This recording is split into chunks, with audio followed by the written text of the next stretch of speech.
Well, in the last rough and tumble days leading up to today's primary vote in Pennsylvania, Barack Obama's critics have begun to throw around the F word, Farrakhan.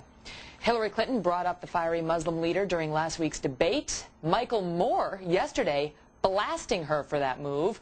An editorial in the Pittsburgh Post-Gazette this weekend attacking Obama for not doing enough to distance himself from Farrakhan.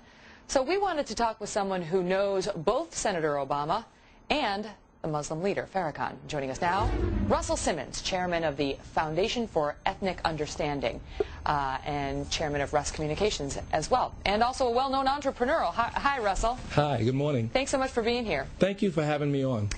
So this is an issue that we see popping up more and more in this campaign, not just Farrakhan, but Obama's associations with Reverend Wright, with William Ayers, this radical, some would say terrorist from the 1970s, and now we hear Farrakhan being mentioned because Reverend Wright had an association with him and Barack Obama has one with Reverend Wright. Do you think that's fair? Is that fair game? Well, I think that what we should be talking about is the issues, and this has been a terrible distraction.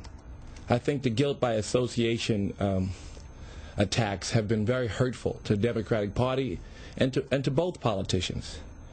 The footage that I brought today is footage that's been passed around the internet, and it's Governor Rendell praising Louis Farrakhan. Governor Rendell of Pennsylvania. Praising. Hillary and I don't fault him. I know it'd be difficult to govern a city where there's so much poverty in the urban community and not have a relationship with that group. But it's a contradiction, and I think everyone should see it and digest it and understand that, you know, in order to promote dialogue or promote well-being in a city like Philadelphia or to live in the South Side, you have to have that relationship. His praising of Louis Farrakhan is not what I'm questioning.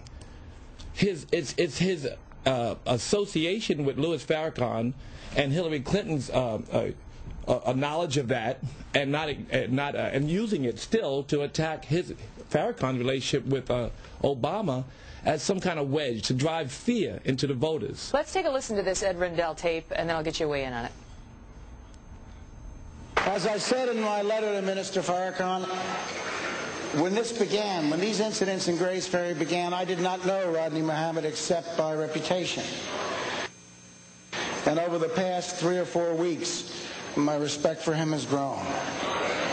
For the intensity of his beliefs, for the decency of his soul,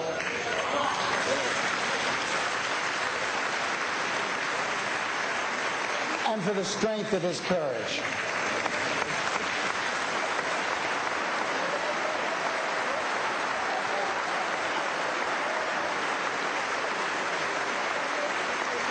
And next, I'd like to thank the Nation of Islam here in Philadelphia.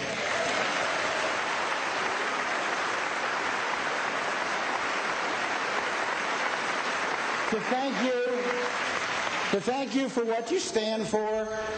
And Russell, your point is simply that this is a Hillary Clinton supporter, and why isn't she getting criticized more, or you just think that I wanted to share it because I see it's so heavy on Obama, the guilt by association. I don't think he's used that tactic, and I don't think that's his intention. I shared this footage, but I do say, you know, Bill Clinton, President Clinton, praised the Million Man March, and he praised it publicly, and today there's a distance, you know, and a denial.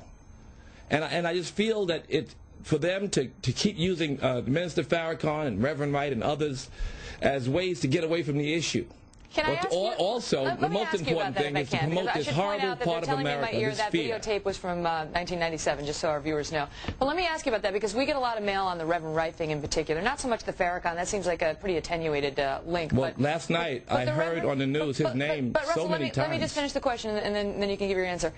The Reverend Wright thing bothers a lot of people because that is a man who is indisputably important to Barack Obama, who has been described by some as his spiritual leader, who unquestionably married Barack Obama and his wife, baptized his 2 children, and was his pastor for 2 decades. And you know the incendiary things he has said. For some people still to this day, that raises a problem for them because they think Barack Obama lacked the judgment to keep such a person and such vitriol in his life.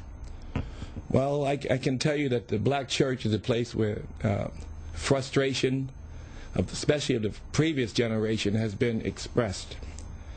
And I know many people. I do anti-Semitism campaigns, but I have not ever denounced Louis Farrakhan, because I understand that if you have an older black man who comes from a time when he couldn't get on the bus, and there was tremendous struggle, and he comes from Jim Crow, and he holds some anger, you don't discard him. And I think to be a unifier, you must have dialogue.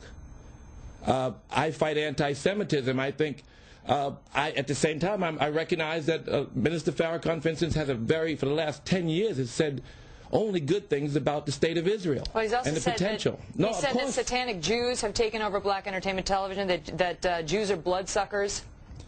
And for that, and those are statements that I denounce publicly on a regular basis. I have not thrown him to the side for all the good work he's done in this community. And I think that we need to do is find the good in all the leaders, and to have dialogue and to promote unity. And I think that it's difficult when you have a Harvard-educated unifier, and you take that person and try to promote him to America as a Black Panther.